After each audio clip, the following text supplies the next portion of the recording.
Are you a medieval senior? Are you finding life a bit more challenging than usual? The years from the 5th to the 15th centuries held unique difficulties, especially for those reaching advanced age. What was it truly like to grow old in a world so different from our own? A world of unpredictable plagues, constant conflict, and deeply held beliefs about the body and soul. What hidden struggles might have lurked beneath the surface for older individuals in medieval Europe? Number 7. The unseen scars, the mental anguish from enduring physical pain. Life for many medieval people was a continuous test of endurance. For those who reached old age, physical comforts were scarce, and advanced medical knowledge was a dream far in the future. Surviving into one's 60s or 70s often meant carrying a heavy burden of chronic physical ailments. These were not just inconveniences. They were sources of relentless pain that could profoundly affect a person's spirit and outlook. Arthritis was a pervasive condition, often described in medical texts of the era as gout or rheumatism, causing stiff, aching joints that made simple movements a torturous ordeal. An older person, perhaps a former farmer or craftsperson, might find their hands gnarled and their back bent, every step a grim reminder of their body's decline. Chronicles sometimes mention individuals who were crippled by age or unable to walk without aid, highlighting the commonality of severe mobility issues. Such conditions were usually permanent, with no prospect of relief beyond herbal remedies or the occasional hot bath, which might offer temporary comfort but never a cure. The pain was often relentless, a constant companion that gnawed at the edges of an elder's thoughts. Imagine the grinding ache in the knees or the searing throb in the spine day after day, year after year. This persistent discomfort could wear down even the strongest will. Dental health was another significant challenge. With no modern dentistry, tooth decay and gum disease were rampant. By old age, many individuals would have lost most of their teeth, making eating a painful and difficult process. A person might suffer from constant toothaches, infections, and the inability to chew solid food properly. This could lead to malnourishment, further weakening an already frail body and adding to the overall sense of physical misery. The simple pleasure of a meal could become a source of dread. Beyond the immediate pain, the inability to eat properly could lead to a constant gnawing hunger, further contributing to a diminished quality of life. An older woman might find herself limited to soft porridges or stews, while her younger counterparts enjoyed heartier fare. The shame of a toothless grin, or the inability to join fully in communal meals, could also isolate an elder. Untreated injuries from earlier life also contributed to chronic pain. A broken bone that healed imperfectly, a deep cut that never quite stopped bothering, or a persistent limp from an old fall could be a source of daily anguish. Without antiseptic knowledge, even minor wounds could become severely infected, leading to chronic inflammation and pain. A man who had served as a soldier in his youth might carry the scars of old battles, not just on his skin, but deep within his bones, causing him constant discomfort as he aged. These lingering effects of old injuries meant that the body itself became a source of ongoing suffering. An old knight, his body covered in scars, might spend his days plagued by the aches of forgotten wounds, each change in the weather bringing a fresh wave of pain. Chronic illnesses, such as kidney stones, bladder infections, or persistent digestive issues, were also common and often went untreated. These conditions could cause excruciating pain, fever, and extreme discomfort, often lasting for weeks or months at a time. Medical understanding of these ailments was limited, and treatments were often ineffective or even harmful. A senior suffering from a severe stone might endure days of agony, writhing on a straw mattress with no hope of surgical intervention or strong painkillers. The sheer intensity of such suffering could overshadow all other aspects of life. An old woman bent double with persistent stomach pain might find her thoughts consumed by her physical state, her days defined by bouts of nausea and agony. The psychological toll of living with constant pain was significant. When the body is perpetually in distress, the mind often follows. A person in ceaseless pain might become irritable, withdrawn, or despairing. Their sleep would be disturbed, further eroding their mental resilience. The chronic exhaustion from pain could lead to a pervasive sense of fatigue and a lack of interest in activities that once brought joy. Monastic records sometimes describe elderly monks who became sour-tempered, or unresponsive behaviors that could easily be linked to underlying physical suffering. A senior might find themselves unable to participate in social gatherings, their body simply too weary or painful. They might refuse visitors, preferring to suffer in solitude, unable to put on a brave face. The absence of effective pain relief meant that individuals were expected to simply endure their suffering. There were no strong opiates readily available, no widespread use of anti-inflammatories. Herbal remedies might offer some mild comfort, but they were rarely sufficient for severe chronic pain. Physicians might recommend bloodletting or purging practices that were often more debilitating than helpful. A person might simply have to lie in their discomfort, hoping for an end to the agony or for death itself. This constant, unalleviated pain could lead to a profound sense of hopelessness. The belief that one's suffering was a divine test or punishment might also add a layer of spiritual distress to the physical torment. An elder might question their piety, wondering what sin they had committed to deserve such affliction. The inability to perform even simple tasks could be a source of frustration and sadness. A senior who had once been a skilled weaver might no longer be able to use their hands, or a farmer who had spent a lifetime in the fields might be confined to a bed, watching others work. This loss of capability could lead to feelings of uselessness and a diminished sense of self-worth. They might become dependent on family or charity, a position that some found deeply humiliating. A once independent elder might feel a deep sense of loss, mourning their former strength and self-sufficiency. The world continued around them, but their ability to engage with it, to contribute, was severely curtailed by their physical state. Their dignity might feel eroded, their very identity changed by their ailments. The constant preoccupation with pain could also lead to a narrowed worldview. All thoughts might revolve around the next wave of agony, the fleeting moments of relief, or the sheer effort of simply existing. Conversations might become difficult, as the senior's attention was constantly drawn back to their physical discomfort. They might cease to engage with the lives of others, their world shrinking to the confines of their aching body.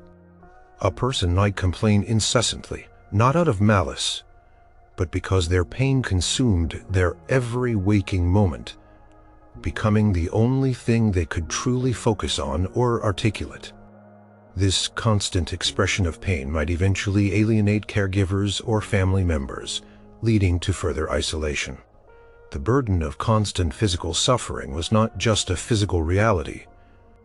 It was a profound mental challenge shaping the days and nights of medieval seniors, casting a long, dark shadow over their final years. Number 6. The dreadful weight, confronting spiritual anguish and damnation. In the medieval world, the church was not just a building. It was the very framework of existence. Every aspect of life from birth to death was steeped in religious doctrine. For seniors approaching the end of their lives, the spiritual realm became an increasingly pressing concern. The fear of damnation, of eternal punishment in hell, was a pervasive and terrifying reality, preached from pulpits and depicted in vivid, gruesome detail in art and literature. For an older person who had lived a long life and accumulated many sins, this fear could be an overwhelming source of mental anguish.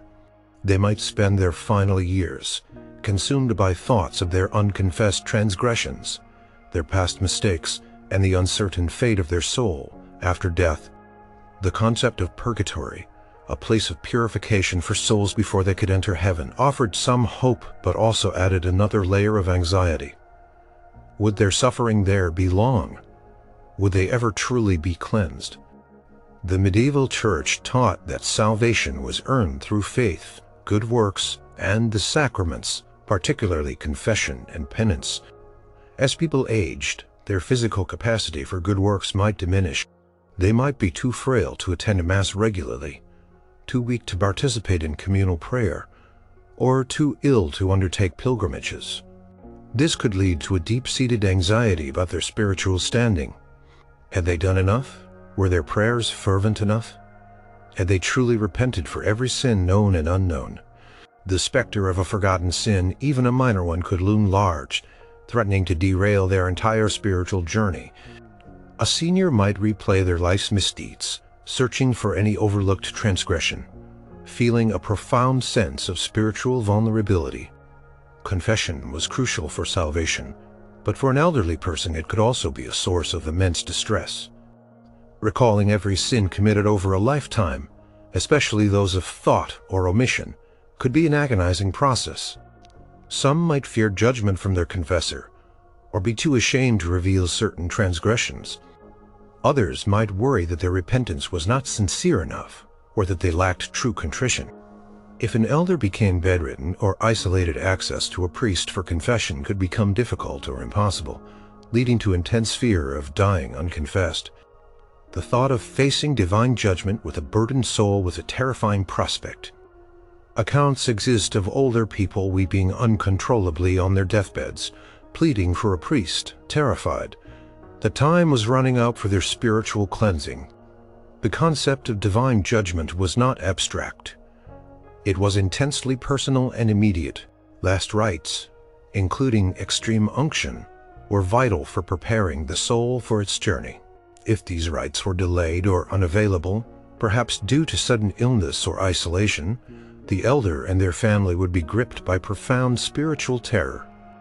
They might believe the soul would wander without peace, or be instantly dragged to hell. The very moment of death was seen as a critical battleground for the soul, with angels and demons vying for its possession.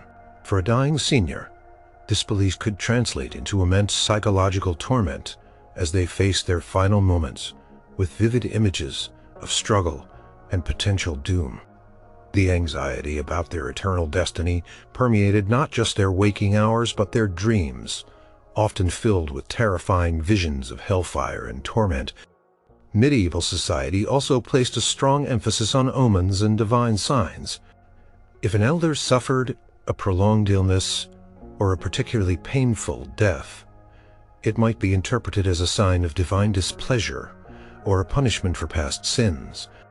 This societal belief could amplify the elder's own spiritual anxieties, making them question their piety and worry about their ultimate fate. Their suffering might be seen as a precursor to even greater suffering in the afterlife. People might whisper about a neighbor's terrible final days, speculating on the hidden sins that brought such a fate upon them.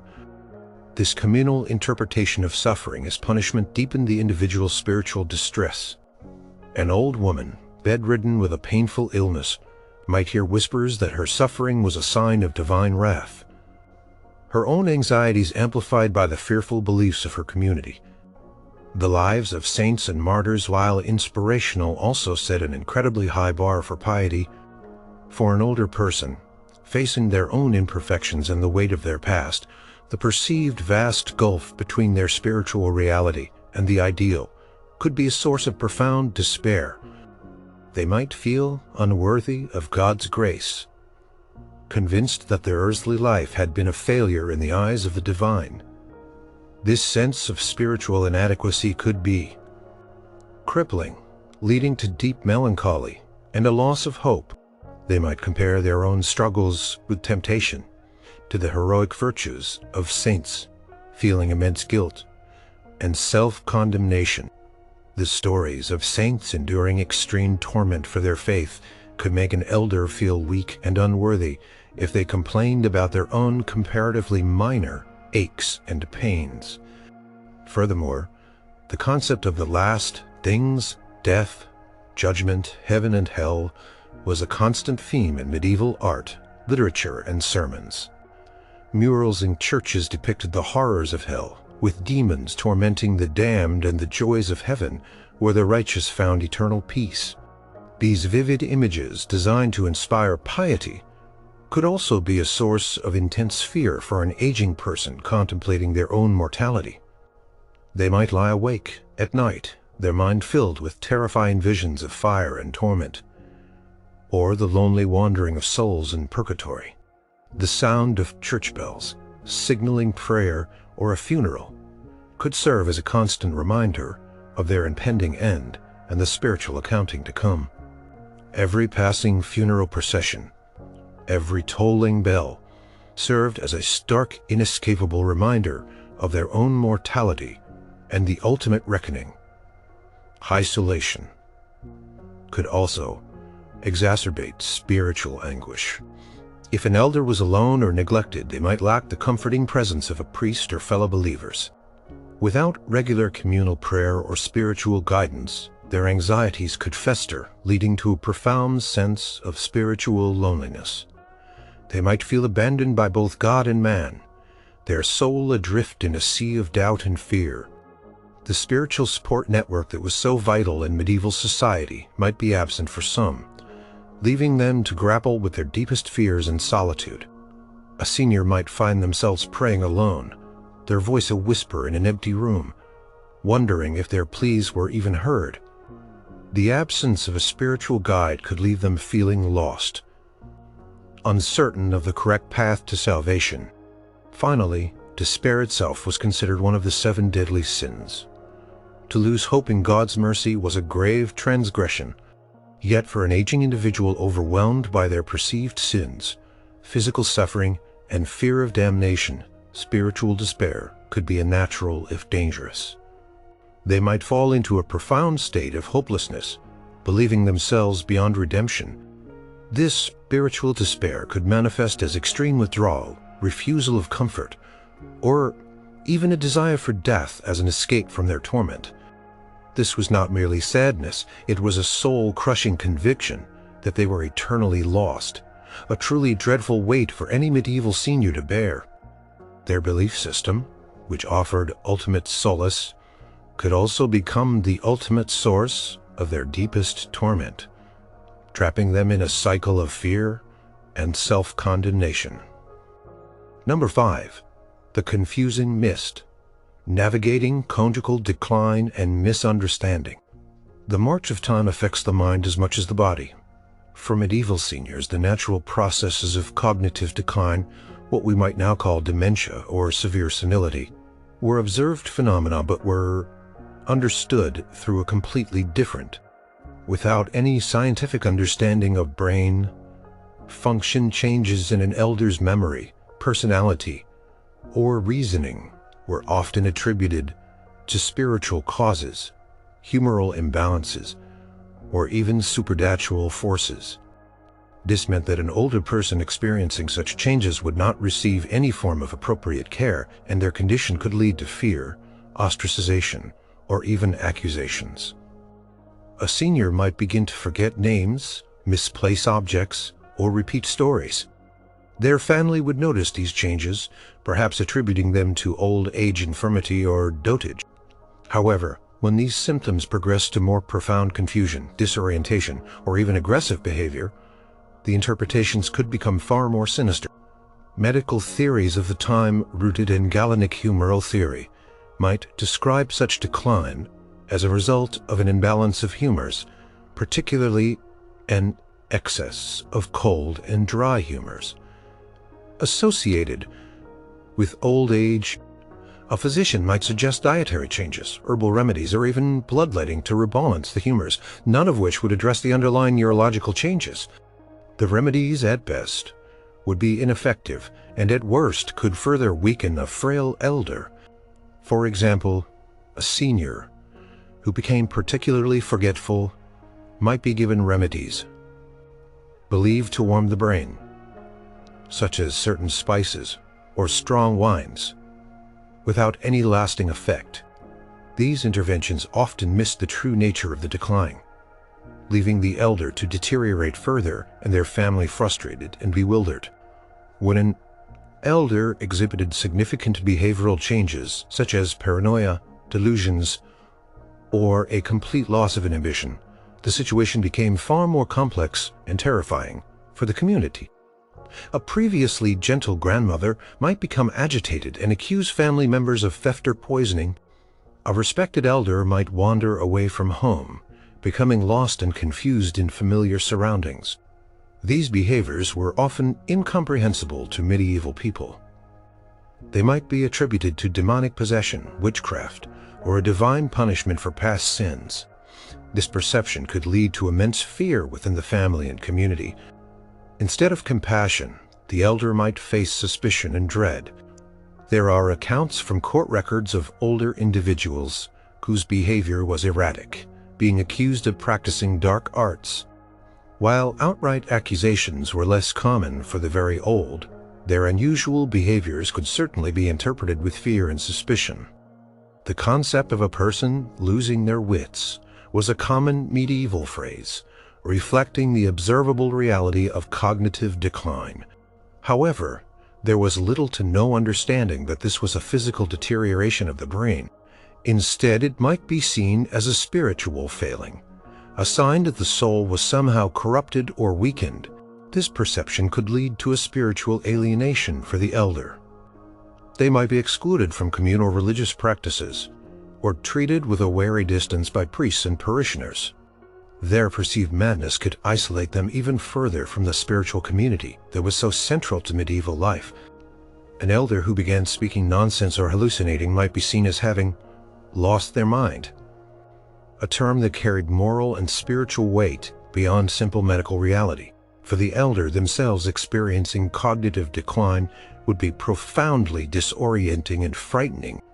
They might be dimly aware that their memory was failing, that their thoughts were becoming muddled, or that familiar faces were no longer recognizable. This awareness could lead to intense frustration, fear, and a sense of losing control. They might struggle to articulate their needs or feelings, leading to further agitation and withdrawal.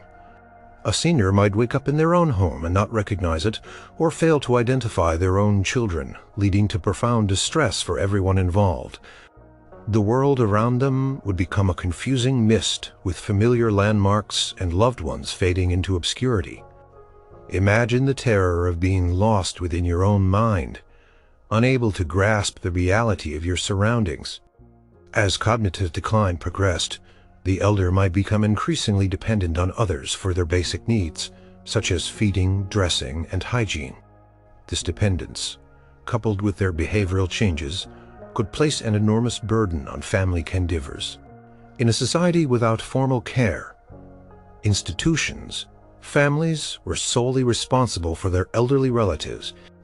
If the elder became difficult to manage, aggressive, or incontinent, the physical and emotional toll on caregivers could be immense. Sometimes elders in this state were neglected or even abandoned, especially if families were struggling with poverty or other hardships. Parish records and local chronicles sometimes mention cases of aged poor who were left to fend for themselves, their mental state contributing to their vulnerability. The social support networks, if they existed, were often stretched thin. The medieval understanding of illness and disability was also heavily influenced by religious and moral frameworks. An elder experiencing cognitive decline might be seen as a test of their family's piety and patience. Their illness might be interpreted as a divine judgment on the family or a challenge to their faith. This societal perception could add to the family's burden, making them reluctant to seek help or even openly discuss the elder's condition. The stigma associated with madness or loss of wits meant that the elder might be hidden away, their struggles kept secret within the family. An elder might be confined to a single room, their cries and strange behaviors hidden from the community, further deepening their isolation. In some extreme cases, if the elder became violent or posed a danger to themselves or others, they might be restrained or even locked away. While formal asylums were not widespread, individuals could be confined within family homes, monasteries, or local jails. If their behavior became uncontrollable, the lack of understanding meant that these actions were often taken out of fear and desperation, rather than any desire to provide therapeutic care. A senior who hallucinated or became aggressive might be chained or otherwise restrained, not because of a lack of love, but because their family simply did not know how else to manage the situation safely. This would be a terrifying and undignified existence for an elder experiencing profound cognitive decline. A life spent in a confusing mist, often misunderstood and feared by those around them, with no hope of medical intervention or compassionate support tailored to their condition. Number 4. Cast adrift. The deep chill of social isolation. Aging in the medieval world often brought a stark vulnerability, especially for those who outlived their immediate family or community networks. While some elders might be revered for their wisdom and experience, many others faced the deep chill of social isolation and even abandonment. The extended family unit was often the primary social safety net, but this net could fray or break entirely, leaving seniors cast adrift. High mortality rates meant that children often died before their parents, leaving an elder without direct descendants to care for them. A man or woman might have buried multiple children, and even a spouse, finding themselves alone in their later years with no one to offer support or companionship. This was not a rare occurrence in a time when life expectancy was significantly lower than today, and disease swept through populations with devastating frequency. The loss of a spouse was particularly devastating. Marriage was not just a romantic bond. It was an economic and social partnership. A widow or widower might lose their source of income, their home, and their primary companion. A woman whose social standing and economic security were often tied to her husband could find herself suddenly impoverished and mortalized after his death. A widower who might have relied on his wife for household management and care could be left struggling to maintain his home and health. These losses could lead to immediate practical difficulties, but also to profound loneliness. They might spend their days in silence, the vibrant sounds of a bustling household replaced by an echoing emptiness. The familiar rhythm of shared life, broken by absence, could lead to a deep sense of aimlessness and despair. Even if children survived, they might move away for work, marriage, or war, leaving their elderly parents behind. Medieval society, while seemingly rooted in local communities, also experienced significant movement, especially for economic opportunities. A son might leave his village to find work in a distant town, or a daughter might marry into a family far away. This geographic separation, without modern communication, often meant a permanent severance of close ties. An elder might hear infrequent news of their children, but visits would be rare if they happened at all. They would spend their days yearning for contact, their lives marked by the quiet ache of absence. Letters were expensive, and literacy was not universal, making communication a luxury. The elderly might feel forgotten, their lives reduced to a waiting game for news that rarely arrived. Economic hardship further exacerbated isolation. If an elder became too frail to work, or if their land was unproductive, they could become a burden on their family or community. In a subsistence economy, where every mouth needed to be fed and every hand was vital, an unproductive elder could be seen as a drain on limited resources. While some communities had systems of poor relief, these were often rudimentary and insufficient. The elderly poor might find themselves begging for scraps or living in the most basic of shelters, often isolated from mainstream village life. They might be forced to rely on the sporadic charity of neighbors, which could be a source of humiliation and further social withdrawal. This precarious existence meant that their survival depended on the goodwill of others, a goodwill that could sometimes be lacking. Perceived uselessness contributed significantly to social isolation. Medieval society often valued physical strength, fertility, and productive labor. As people aged, their bodies naturally weakened and their ability to contribute to the household or farm diminished. An elder might feel that they were no longer valued members of the community, their purpose gone. This feeling could lead to a deep sense of inadequacy and shame, causing them to withdraw from social interactions. A once respected craftsperson might sit idle watching others work, feeling their dignity erode with each passing day. The loss of a defined role could strip an elder of their identity, leaving them feeling like a ghost in their own community. Changes in social roles also played a part. While some elders retained authority, particularly those with land or wealth, others experienced a decline in status. If an elder had transferred their property to an heir in exchange for care, they might find themselves at the mercy of their children or grandchildren, who might not always fulfill their obligations with compassion. Disputes over inheritance and care were not uncommon, sometimes resulting in elders being neglected or even driven out of their homes. Court records occasionally detail legal battles where elderly parents sought redress for their abandonment. Such public disputes would only deepen an elder's sense of shame and isolation, marking them as a burden or a source of conflict. An elder might be left in a drafty corner of the house, ignored by younger family members, their needs unmet, and their presence barely acknowledged.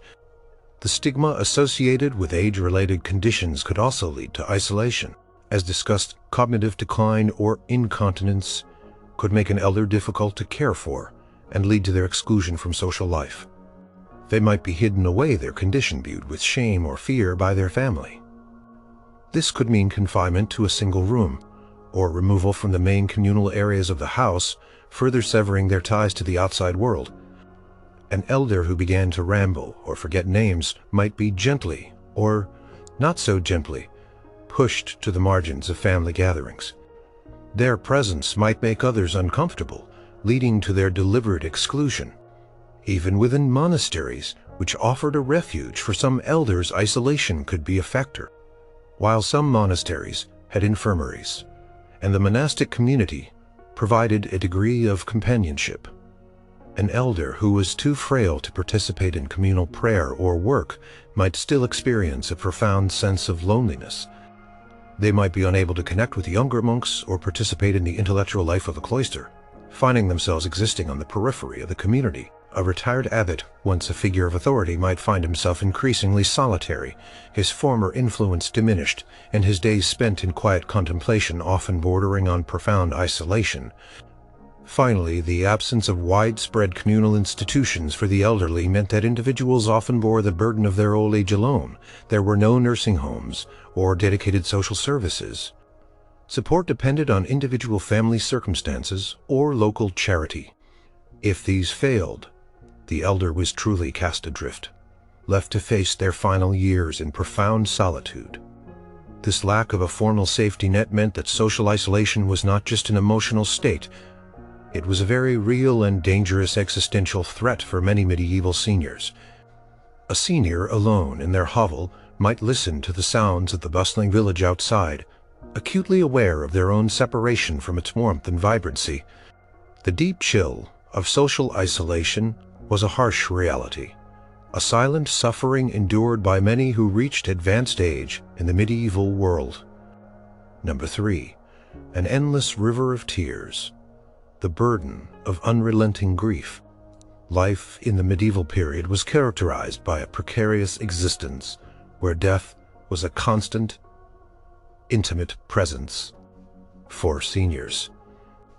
This meant that their later years were often an endless river of tears, marked by the profound and unrelenting burden of grief. They had lived long enough to witness an extraordinary amount of loss, far beyond what most people in modern times experience. This continuous exposure to death, especially of loved ones, inflicted deep, cumulative wounds on the psyche. It was not uncommon for a man or woman to have buried multiple children, a spouse or two, siblings, and many close friends and neighbors. Each loss was a fresh wave of sorrow, and the sheer volume of these experiences could leave an elder in a perpetual state of mourning. Child mortality rates were staggeringly high. It was a common tragedy for parents to outlive several of their offspring. A mother reaching her 60s might have brought 10 or 12 children into the world, only to see half or more perish from disease, accident, or famine before reaching adulthood. The grief of losing a child, especially repeatedly, could be soul-crushing. Medieval chronicles and wills sometimes reveal the long lists of deceased progeny, a silent testament to the sorrow endured by parents. An old woman might sit by the fire, her mind filled with the ghosts of her lost little ones, each memory a fresh stab of pain. The sheer volume of infant and child deaths meant that parents often lived with the constant fear of loss, and the subsequent reality of bereavement, the loss of a spouse, was equally devastating. Marriage was often a lifelong partnership, a cornerstone of economic and social survival. When a husband or wife died, the surviving partner faced not only emotional desolation, but also practical hardship. A widow might lose her status, her income, and her home. A widower might struggle to manage the household or care for himself. The sudden absence of a lifelong companion, the shared history, the daily routines left a gaping void. Records of wills sometimes mention provisions made for elderly widows or widowers, reflecting the recognition of their vulnerability and loneliness. A surviving spouse might retreat from society, their days consumed by memories and the profound absence of their loved one. The silence of an empty bed, a quiet kitchen, or a vacant seat at the hearth could amplify the sense of loss, making grief a constant, tangible presence. Beyond immediate family, medieval seniors would also have mourned countless friends, neighbors, and community members. Plagues, famines, and wars swept through populations with horrifying efficiency, decimating entire villages or towns. The Black Death, for example, wiped out an estimated 1/3 to 1/2 of Europe's population in just a few years. An elder who lived through such an event would have witnessed unimaginable suffering and loss, burying almost everyone they knew. The trauma of these mass deaths, the continuous funerals, and the pervasive sense of fear could leave deep psychological scars. They might have seen entire families disappear, the very fabric of their community ripped apart. The world they knew would be irrevocably changed, filled with absent faces and haunting memories. Grief in the medieval period was often expressed openly and publicly. Funerals were communal events, and mourning rituals, such as weeping and wailing, were encouraged. However, this did not mean that grief was resolved or diminished. For an elder, the constant exposure to death, the repetition of these rituals, could simply reinforce the pervasive nature of sorrow. They might find themselves constantly attending funerals, each one a reminder of their own losses and their own impending mortality. The societal expectation to mourn might also make it difficult for an elder to ever truly move beyond their grief. They might be seen as disrespectful if they did not visibly grieve for an extended period, creating a situation where their sadness was continually reinforced. The lack of understanding about mental health meant that prolonged or complicated grief was not recognized as a distinct condition. An elder consumed by sorrow might be seen as pining away, heavy of heart, or simply suffering from melancholia, which was linked to humoral imbalances. While some remedies might be offered, such as herbal tonics or dietary changes, there was no therapy for the deep emotional wound of unrelenting loss. The elder was often left to bear their burden alone, expected to simply endure their sorrow. Their physical health might also decline under the weight of perpetual grief, leading to a vicious cycle where emotional pain exacerbated physical weakness and vice versa. An elder might lose their appetite, suffer from insomnia, and become frail, all while battling an unending emotional struggle. The cumulative nature of grief also meant that later losses could trigger earlier unhealed wounds. The death of a distant relative might bring back the raw pain of a child's passing decades earlier. For an elder, their mind could become a repository of sorrows, with each new tragedy adding to an already overflowing reservoir of grief. This meant that the emotional landscape of their later years was often dominated by mourning. They might live in a past filled with lost loved ones, finding it difficult to engage with the present, or find joy in new experiences. The weight of so many memories, so many departures, could be an almost unbearable burden, making every day a remembrance of what was lost. For some elders, the sheer volume of loss could lead to a pervasive sense of hopelessness and despair. They might question the meaning of life or feel that they were simply waiting for their own inevitable end. The world around them might seem increasingly bleak, devoid of the people and connections that once gave it meaning. This profound weariness, born of too much sorrow, could manifest as a complete withdrawal from social life, a refusal to engage, or a persistent melancholy that darkened their final years. They might speak constantly of the dead, their conversations revolving around those who were no longer present, a poignant testament to the enduring power of their grief. The medieval senior often carried the weight of a generation's worth of deaths, their tear-filled eyes a testament to an existence defined by repeated, profound sorrow. Number 2. A constant companion. The grip of fear and anxiety. For medieval seniors, fear and anxiety were not occasional feelings.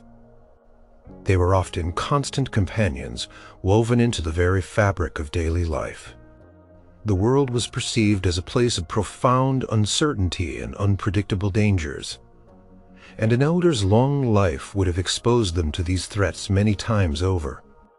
This constant state of apprehension could profoundly impact their mental well-being, leading to chronic anxiety and a deep-seated fear of what tomorrow might bring. The sheer unpredictability of life, from natural disasters to human conflict, meant that true peace of mind was a luxury few could afford, especially in their vulnerable later years. The specter of famine was a recurring nightmare throughout the medieval period. Crop failures, due to bad weather, disease, or war, could quickly lead to widespread starvation. An elder would likely have lived through multiple famines, remembering the gnawing hunger, the desperate search for food, and the sight of neighbors dying of starvation. The memory of such events could induce intense anxiety, especially as their own physical strength diminished. Even in times of relative plenty, the fear of the next poor harvest or the next winter's cold could linger, creating a persistent worry about having enough to eat. They might hoard food, even small amounts, or constantly discuss the state of the crops, their minds fixated on the precariousness of their food supply. The elderly were often the first to suffer during times of scarcity, making this a very personal and immediate fear. Plague and disease were ever present. Threats, from localized outbreaks to devastating pandemics like the Black Death, illness could strike swiftly and indiscriminately. An elder would have witnessed countless lives cut short by diseases for which there was no understanding or cure. The fear of contagion, of sudden agonizing death, was a constant source of dread. They might live in perpetual apprehension of a cough or a fever, knowing that a simple ailment could quickly escalate into a fatal illness. The sight of corpses being carried through the streets or the sound of the death bell would serve as constant reminders of their own vulnerability. This fear of illness could lead to hypochondria, an intense preoccupation with one's own health, and an exaggerated response to every minor ache or pain, all fueled by the knowledge of how quickly life could be extinguished. Warfare was another pervasive source of anxiety. Feudal conflicts, skirmishes between lords' invasions, and peasant revolts were common occurrences.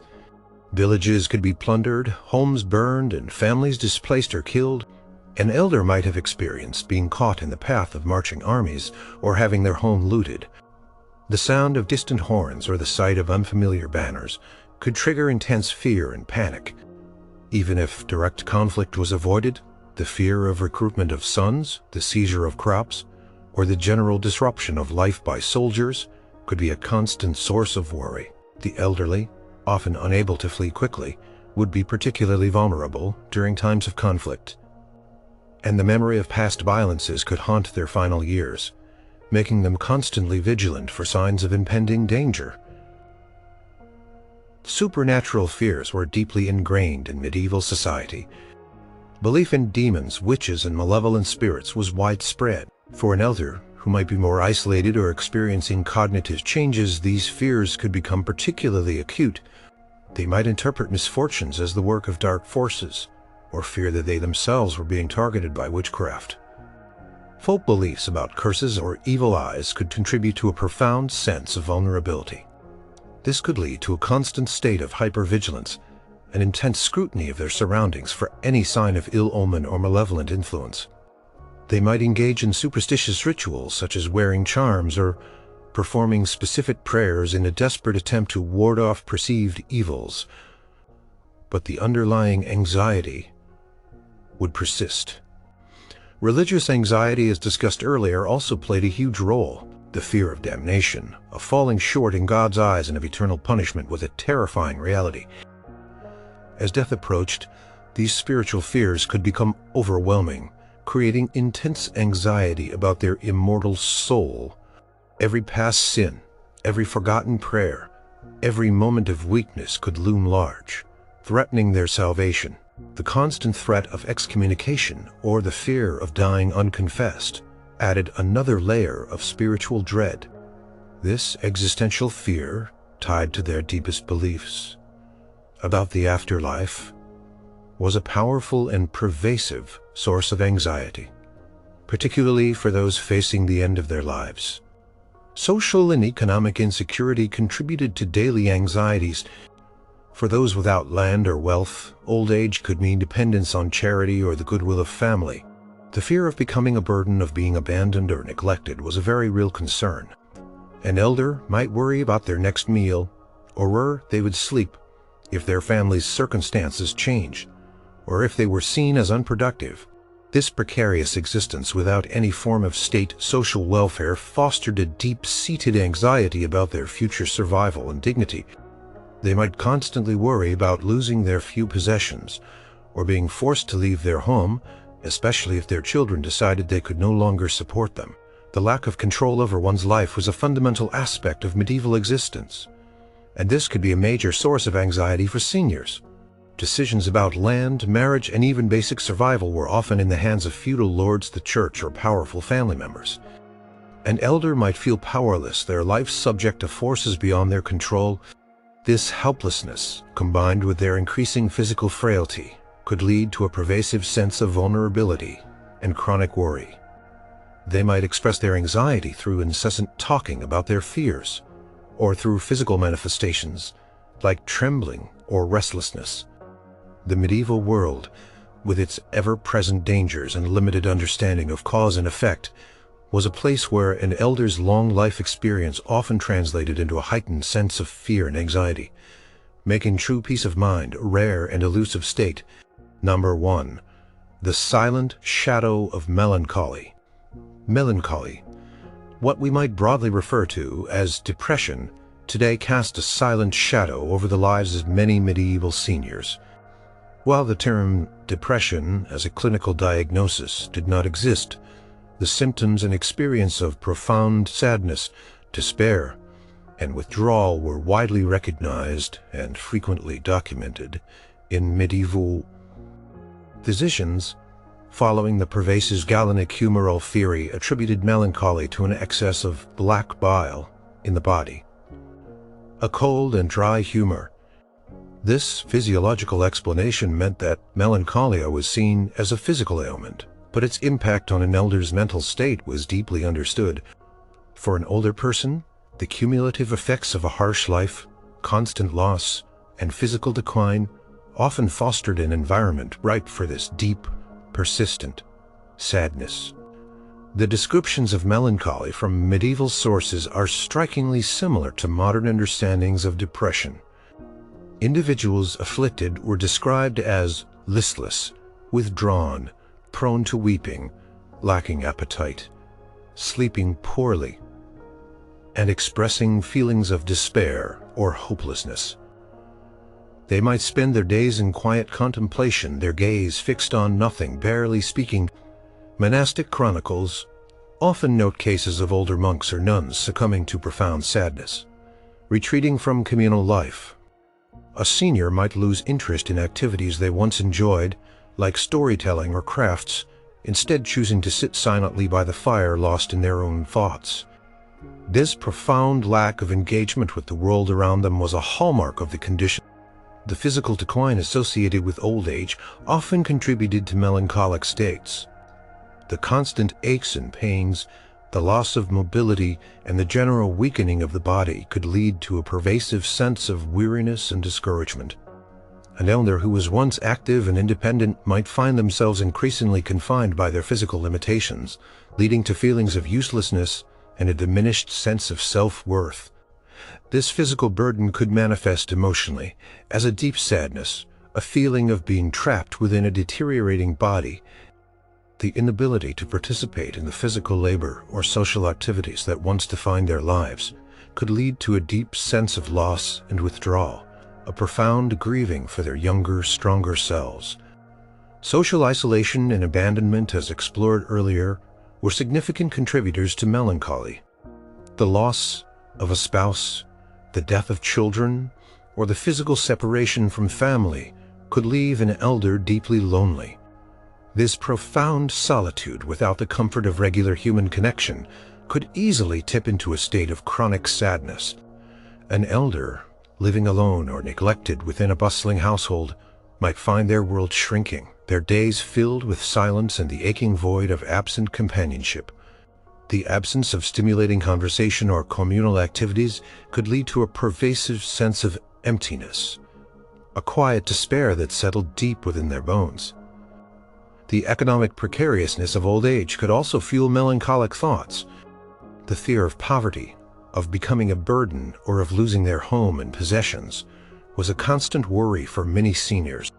This financial anxiety, combined with their reduced capacity for work, could lead to a deep sense of helplessness and despair.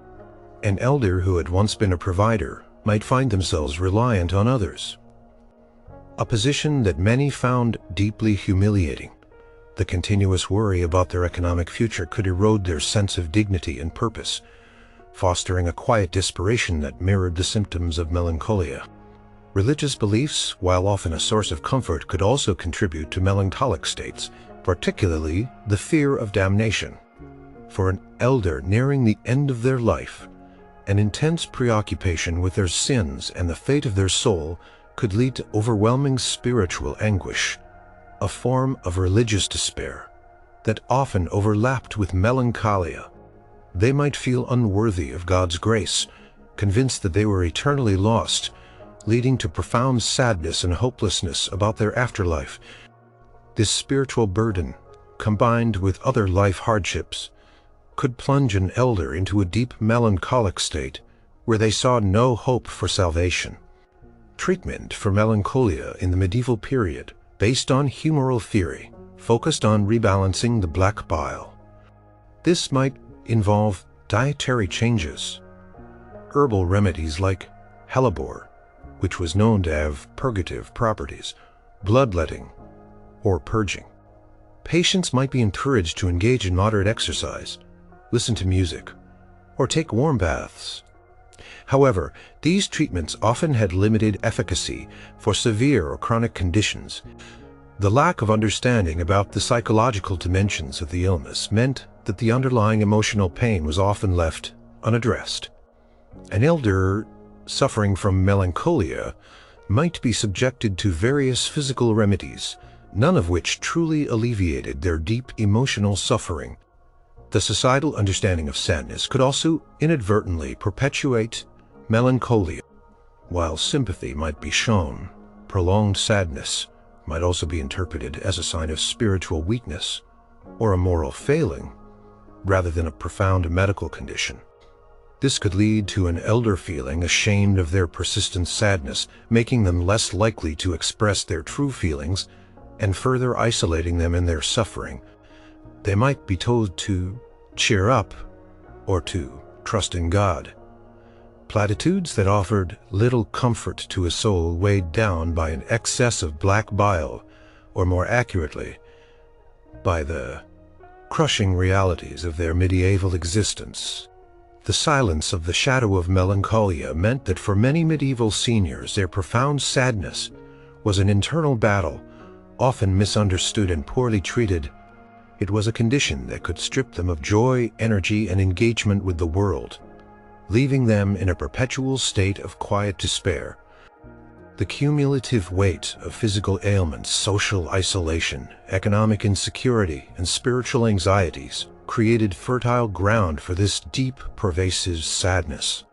For those who experienced it, melancholia was a heavy veil, obscuring the light of their final years and leaving them in a silent, internal darkness.